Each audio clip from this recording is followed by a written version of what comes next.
By early November of 2020, I had been working the refuge for 6 seasons, and I knew our herds the way you know the layout of your own kitchen in the dark. So when the numbers on the northeast grid started sliding, I noticed it before the counts made it official. We do population surveys in blocks, aerial passes for the pronghorn, camera traps for the coyotes and bobcats, footwalks for the smaller stuff. The refuge sits in the western part of the state, mixed grass prairie cut by shallow draws and a couple of alkali sloughs. It is not a place that hides much. On a clear day, you can watch a mule deer scratch its ear from a mile off. Sector 14 was the one that started going quiet, not all at once. That is the thing I keep coming back to. If it had been overnight, I would have called it a coyote push or a fire I somehow missed. It happened over about 5 weeks. The pronghorn counts on the north cameras dropped first, then the deer sign along the draw at the south edge, then even the little stuff, jackrabbits, sharp-tailed grouse, the field mice I would normally see boiling out from under my boots. Everything just stepped west. Sector 13 had a bumper autumn. Sector 15 was normal. Sector 14 got emptier by the week. I did the checks. That is the job. No shell casings, no tire ruts through the fence line. I walked the perimeter twice with the dog we borrow from the county for scent work, and she never put her nose down and stayed there. No carcasses that would suggest anthrax or blue tongue, no obvious plant die-off, nothing weird in the water. I even called the neighbor who runs cattle east of us. He said his cows were fat and stupid, same as always. He asked me why I was calling, and I said, just a hunch. He laughed at me. By the 3rd week of November, I decided to walk the middle of 14. Most of my work on that sector had been the edges. It is a big block, close to 9 square miles, and there is no road through it. When we do surveys inside, we come in on the ATV from the North Cut Bank and loop around a low rise the guys called the table. I had never bothered walking the very center on foot because there was no reason to. Center of 14 is just more prairie. I parked the truck at the gate off County Road 8 around 10 in the morning. It was the kind of day you get up there in late fall, where the sky is so pale it almost looks white, and the wind smells like snow that has not fallen yet. I had my radio, a sidearm because policy, water, a lunch, and the little handheld GPS unit we all still carry, even though our phones do it better now. The walk-in took about an hour and a half. The first thing I noticed was that I did not see anything. That sounds like nothing, but if you have walked prairie, you know that is not right. You are supposed to flush grouse. You are supposed to catch movement in the corner of your eye and turn and see a doe, already looking at you, ears forward, and then she is gone. I walked 40 minutes without a single flush. I stopped, thought about it, and marked the spot on the GPS. Then I kept going. The wind dropped when I came over the last low rise before the table. I want to be careful here. It did not die completely, not yet. It just dropped from that steady prairie push to almost nothing, the way it does sometimes when weather is about to change. I remember taking my cap off and being surprised my hair was not blowing. Then I saw the grass. It was in a shallow bowl on the far side of the table, maybe 40 yards across. From the rise, I was looking down at it. The grass had come up thick that year because of a wet spring, and by November it was that pale straw color that means done for the season. In the bowl, it was pressed flat in rings. Not 1 ring, 3, maybe 4. It was hard to tell where the outer one stopped. Concentric, tight, evenly spaced. I thought crop circle before I could stop myself, and then I felt stupid. I walked down into it. Up close, it was not what a crop circle is supposed to be. The grass was not bent in one direction like a swirl. It was just pressed, straight down, as if something wide and heavy had been set on it and left there for a long time, and then lifted, and then set down again a few feet over. Each ring was maybe 2 feet wide, with a thin band of standing grass between them. When I crouched and put my hand on it, the pressed grass was still springy, still green underneath. It had not been dead when it was pressed. It had been pressed recently, but not that day. There were no tracks, not deer, not coyote, not cattle, not tire, not boot, other than mine. The soil in the bowl was soft enough from the wet fall that my own prints were sinking a quarter inch on the way in. Anything that made those rings should have left something. There was nothing. I stood in the middle for a while. That is when I noticed the sound. I noticed the lack of it, really. I had been walking with my radio on my chest strap and the earpiece in, low volume, static, and the occasional dispatch chatter from the county, standard. In the middle of the rings, the earpiece was silent, which was normal. Dispatch was slow, but everything else was silent too. No wind in the grass, no grasshoppers, and there should have been grasshoppers even that late, on a warm afternoon. No meadowlarks, no little tick and rustle of the grass settling. I pulled the earpiece out to hear better. I could hear my breath. That was it. My own breath in and out of my nose, and the very soft creak of my jacket when I moved my shoulder. And past that, nothing. Not muffled nothing, like when you have a cold. Empty nothing, like standing in a walk-in freezer with the compressor off, except outside, under an open sky, in November on the prairie. I clapped my hands once. The sound was flat. It did not carry. On open ground, a hand clap should bounce a little, or at least fade out into distance the way sound does when it has room. Mine sounded like I had clapped inside a closet. I did not clap a second time. I turned around and walked out of the bowl, and by the time I was 10 feet up the rise, the wind was back, weak but there, and I could hear my own steps on the grass. I did not run. I walked fast. Halfway back to the truck, I realized I had not put the earpiece back in, and did it with hands that were not quite steady. Nothing followed me. I know that is what you are waiting for. Nothing followed me. I did not hear anything behind me. I looked back twice, and there was no shape in the bowl. The rings were just rings. The prairie was just prairie. It looked like a photograph of a place, is the closest I can get. Something about it looked flat. I got in the truck and drove back to the office. I wrote the report that night at my kitchen table. Anomalous displacement of ungulate and small mammal populations from Sector 14. Unclear cause. Recommend continued monitoring. No evidence of poaching or disease. I put in the empty camera counts. I put in the negative results on the fence walks.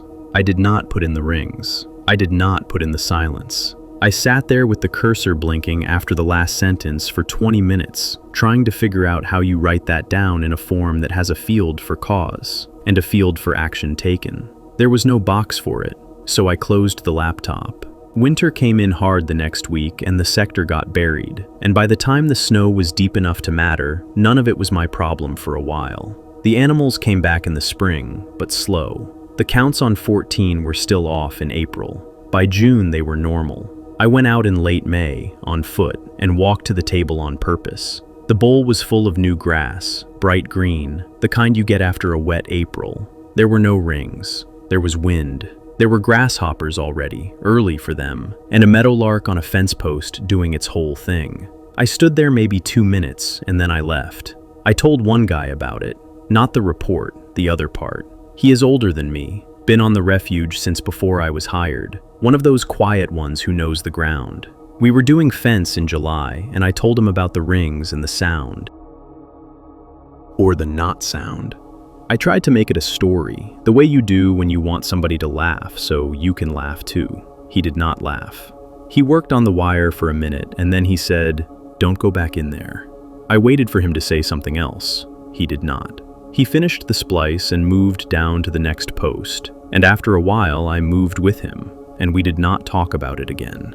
I still work the refuge. I do not avoid 14. I drive the edge of it every couple of weeks, and the animals are where they should be, and the grass is the color it should be for the season. I have not walked the middle again since May. It is not a decision I made. It is just something I have not done. I found the dead ring on the second Tuesday of June, about 4 miles off any marked trail in Nantahala. I was 3 days into a plant survey I'd been doing every summer since grad school. Nothing fancy, Transects, quadrat counts, some soil work for a paper I keep telling myself I'll finish. I know this stretch of forest better than I know my apartment. That's the only reason the circle stopped me. If I'd been anywhere else, I would have walked around it and figured a lightning strike from the previous summer. The trees inside were dead, all of them. Bark black, no leaves, branches stripped clean like someone had run a torch up each trunk. Oaks, hickory, a couple of tulip poplars, and understory the same way. Rhododendron on the floor was gray and crumbling. Outside the ring, everything was normal June. Cicadas, humidity, that thick green smell you get after a wet night. There was no wildlife inside the circle. No bird song, no squirrel chatter, no woodpecker taps. Outside, I could hear a wood thrush going somewhere off to the east. The line between the two was sharp, not a gradient. You could stand with one boot in green moss and the other on cracked black litter. I paced it out at roughly 30 meters across, as close to a perfect circle as anything in a forest gets. I stood on the edge for a while and just looked. Something you learn in the field is that unusual doesn't always mean interesting. Most weird patterns have a boring cause.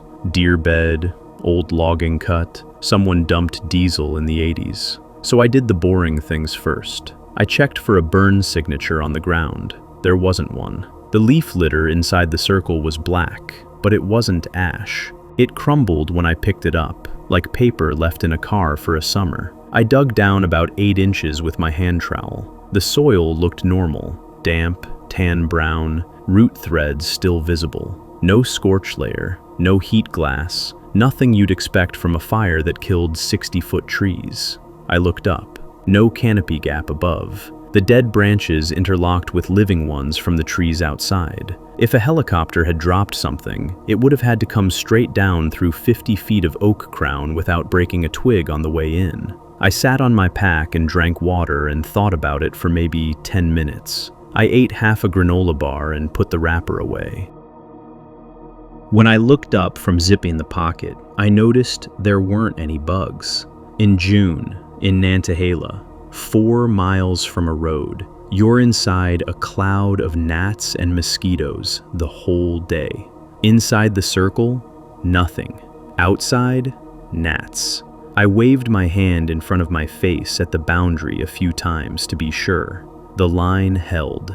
Then I started collecting. Bark scrapings from 4 trunks, cardinal points. Soil at 3 depths from the center. Leaf litter. A dead rhododendron cutting. I'd tagged them with sample numbers and GPS by the time the light started going yellow. I remember checking my watch and being surprised. It felt like I'd been there 20 minutes. Hiking back, I kept turning around. Not because of anything supernatural, because I had this nagging feeling I'd left a burner on at home, the kind you can't place. At the truck, I noticed my hands. My fingertips were gray where I'd handled the bark. Not dirty gray, powdery, like graphite. I wiped them on my jeans, and they still felt slick when I gripped the wheel. That smell hit me too, once I was in the cab with the windows up. Warm pennies. It faded after a few miles. Back at the field station, I ran the samples through what I had on hand. The bark scrapings showed carbonization, but the pattern was wrong for external burn. The char started under the outer bark layer and worked outward. Whatever cooked those trees had done it from the inside. I ran the test twice because I didn't believe the first result. The soil was clean. That was the part that kept me up. If it was a chemical spill, the soil would tell me. If it was a fire, the soil would tell me. The soil said nothing had happened. I called my supervisor. Everyone at the station just called him Rutledge, so I did too. He'd been in that forest for 32 years. I described the site over the phone. There was a long pause. "You sure about the diameter?" I paced it 3 times. Another pause. "Send me the coordinates. Don't go back alone." I didn't ask why. I figured he was being cautious about the terrain. The next morning, we drove out together. Rutledge walked the perimeter twice without saying anything. He squatted at the edge, rubbed a piece of the black litter between his fingers, sniffed it, made a face. He'd been a smoker his whole life, and his sense of smell was mostly gone, so whatever he caught was strong. "Smells like a hot transformer," he said. I hadn't noticed a smell the first day. Now that he said it, I could pick it up again. Faint, metallic, a little sweet under it. We took more samples. I labeled everything twice. On the way out, Rutledge stopped and pointed at a patch of mountain laurel about 50 feet from the edge of the ring. The tops were bent flat, snapped, all leaning the same direction, away from the circle. "Wind wouldn't do that clean," he said. He walked around the bent patch and picked something up, held it in his palm, then held it out to me. A piece of plastic sheeting, maybe 2 inches square, heavy gauge. One edge melted, the other cut straight. It looked new. Neither of us said anything for a while. I asked him what he thought. "I think somebody was here recently, and I think we should get in the truck." We did. He didn't talk for the first 10 miles. When he finally did, he asked me not to mention the plastic to anyone at the station. I asked why. He said, "Because I don't know who I'd be telling." I asked if he'd seen anything like this before. He looked at the road for a while. He said once, back in '94, a section of pines up on the ridge came down overnight, with all the trunks pointing the same way. He said the report ended up filed as microburst damage, and he'd never entirely believed it. I sent the samples to 3 labs, one at the university where I did my PhD, one private, a place I'd used before for organic screens, one federal, through a contact Rutledge had at the Forest Service. The university lab got back to me in 11 days, not a report. My contact there, a woman I'd worked under as a TA, called me directly. She said the samples had been logged, then pulled from the queue, then returned by courier. She'd asked why. She'd been told the request came from above her, and it wasn't her business to ask. She sounded tired on the phone. I got the box the next morning. My original tubes, my labels, tape unbroken, no paperwork. The private lab took 23 days. Their report was 1 paragraph. It said the samples showed a specific chemical profile consistent with high temperature exposure to a compound they couldn't identify from their reference library, and that they'd need the source material and site information to characterize it further. They asked me to call. I called 4 times, left messages. Nobody called back. 3 weeks after that, they emailed to say they were closing the ticket and refunded my card. The federal lab never responded at all. I asked Rutledge to follow up through his contact. His contact had transferred out. The Forest Service sent 2 guys in August. They spent about 40 minutes on site. I wasn't there. Their report came back a month later, 2 pages. It said the mortality was consistent with a fungal pathogen, most likely armillaria, and recommended monitoring but no intervention. I've got a degree in chemistry from before I got into botany. I know what armillaria kill looks like. It looks like scattered trees over years, with mycelial fans under the bark and honey mushrooms in the fall. It does not look like a 30-meter circle drawn with a compass, killed from the inside in what my scraping timeline said was a matter of days. I went back once more in October, by myself. I know I said I wouldn't. I wanted to see if anything was growing back on the edges. Nothing was. The dead trees were the same. The litter was the same. The bent laurel had straightened out. No plastic anywhere. Someone had been through the site since summer. Not much sign, but I found a spot where the leaf litter had been raked flat and then scuffed up again to look natural. You can spot that if you're used to reading ground cover professionally. At the center of the ring, the ground had a shallow depression I hadn't noticed in June. Maybe 2 feet across, 4 inches deep, like something round had sat there and been removed. The soil in the depression was slightly finer than the soil around it, like it had been sifted. I didn't take a sample. I don't fully know why. I stood there for a minute and then I walked out and I drove home. The private lab report is still in a folder on my desk. I don't work in Nantahala anymore. I moved my survey plots to a different district the following season and told my department it was for logistical reasons, which is true and not true. I don't think anything is going to happen to me. That's not the part that bothers me. The part that bothers me is that 3 separate institutions looked at what I sent them and decided, independently that the correct response was to hand it back and pretend I hadn't asked. The call came through my website contact form on a Tuesday morning in early September. The mother followed up herself an hour later. Her voice was polite, controlled. She said her son Marcus had gone dark 8 days ago, and the police weren't taking it seriously because he was 31 and had left of his own accord.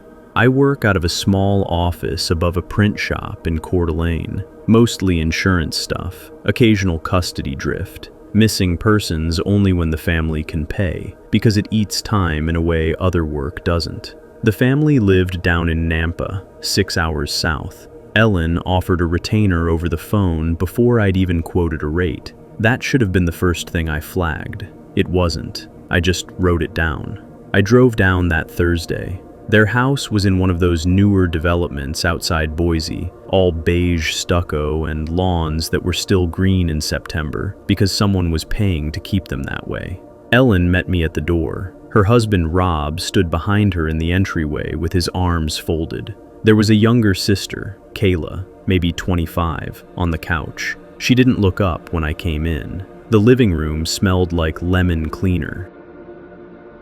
On the mantle, there were framed photos of Marcus at every age, arranged in perfect chronological order. Little League, prom, graduation from Boise State, a photo of him in a suit that looked like it had been taken for a company website. Rob did most of the talking. He'd made a folder, actually a folder, with plastic sleeves, Marcus's phone number, his address, a rental in Meridian, his employer, some logistics company, his car, a 2018 Camry, plate number included, Kayla's Venmo history with him going back 2 years, Ellen's text thread with him, printed out. I asked what happened the last time they spoke. Ellen said, "He was fine. He was completely fine. And then he just stopped answering." Rob said, "He does this." I looked up. "He gets moody," Rob said. "He goes quiet on us for a few days. This time it's been longer. That's why we called." I asked if I could have Marcus's most recent photo. Ellen brought me one from the previous Christmas. In it,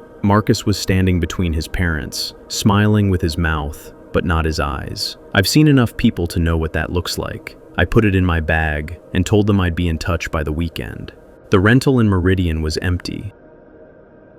Not cleaned out, empty in the way that meant someone had moved with time to plan. No mail piled up, no perishables in the fridge. The landlord told me Marcus had given proper notice back in July, paid through the end of August, left the keys on the counter. Polite guy, quiet. She'd assumed he was moving for work. The Camry showed up in a title transfer in mid-August, sold private party to a dealer in Ontario, Oregon, just over the state line. From the dealer's records, I got the buyer's next stop and lost the trail there. But I now had a direction, west and then somewhere. Bank records were the fastest. I won't say how I got them. There was a debit card closure request in late August, and a new account opened at a credit union in Bend under a different name. Marcus had become Mark something else. The last name was his grandmother's maiden name, I found out later. He wasn't hiding from the law. He wasn't hiding from a woman or a debt.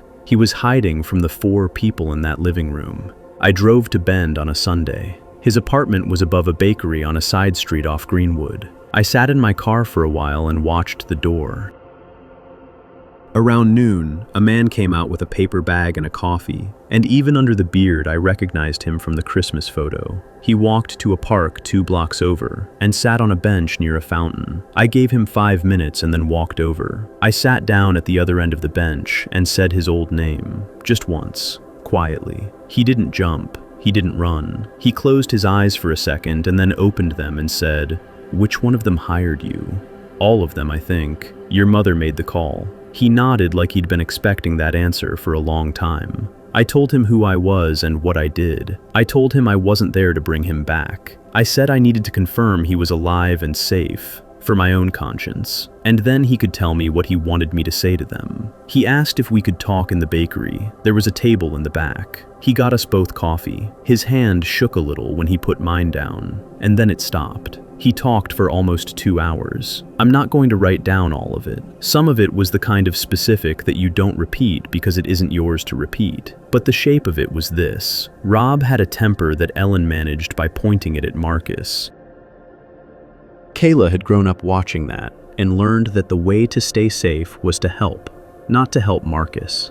To help make sure Rob stayed calm. That meant reporting on Marcus. That meant, when he was a teenager, going through his room. That meant, when he was an adult with his own place, tracking his location through a shared family app that Ellen refused to leave. He told me about a birthday dinner 2 years ago, where Rob had thrown a plate against a wall because Marcus had brought someone the family didn't approve of. He told me about Ellen calling his boss to check on him. He told me about Kayla showing up at his apartment unannounced with a spare key he hadn't given her. He said the thing that finally did it was a conversation in June. Ellen had told him, in the kitchen of the beige stucco house, that if he ever moved out of Idaho, she would tell people he had hurt her. She said it calmly. Then she went back to loading the dishwasher. He spent the next 2 months building the exit. New job lined up remote. New name filed. Car sold. Lease ended. He said the hardest part was pretending everything was normal for those 8 weeks. He said, "I'm not asking you to lie to them. I'm asking you not to tell them where I am."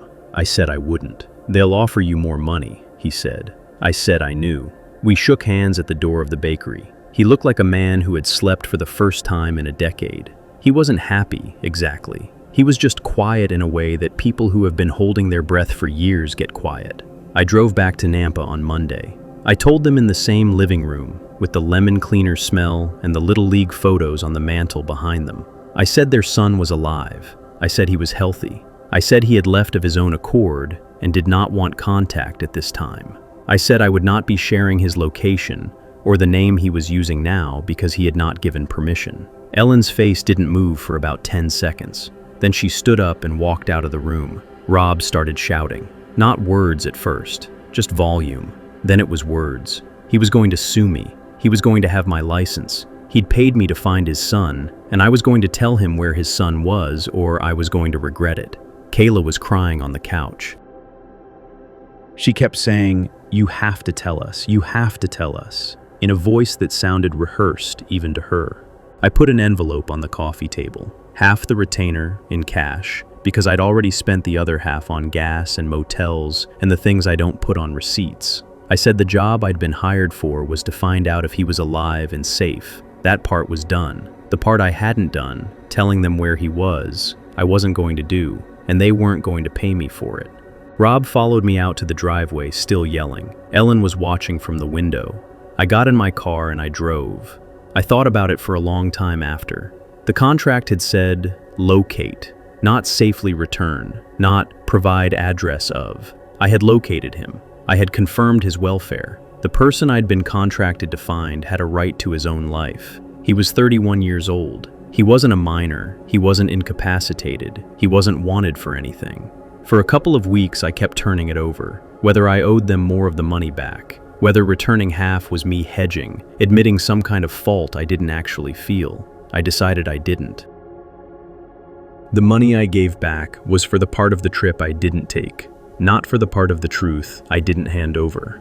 Ellen called me twice more that fall. I didn't pick up. The second voicemail was 7 minutes long, and I deleted it without listening past the first 30 seconds. She was still using the same calm, controlled voice she'd used on the phone in September, and I understood then, sitting in my office above the print shop with the phone on the desk, exactly what Marcus had been describing. I haven't heard from any of them since.